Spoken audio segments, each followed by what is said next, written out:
Sljedeće pitanje je za Slobu. Pitanje za Slobu. Kada ćeš se razvesti? Sutra.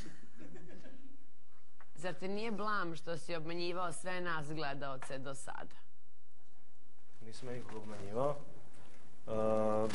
Zaista se nije desilo ono što su rekli da se desilo. I ja jesam gajio prema Luni neke simpatije. Eto, sad neću da krijem svoje osjećanje, reći ću im svima da sam javno zaljubljen u ovu devojku. Da, imam...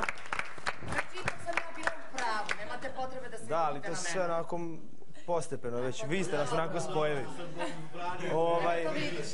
Ja zaista imam potpuno svoje razloge zbog kojih smem to sebi da dopustim i kako se zove, i eto sada znate, da, zaljubljen sam u Lunu Đoganović. Lepo ti je frizura. Hvala.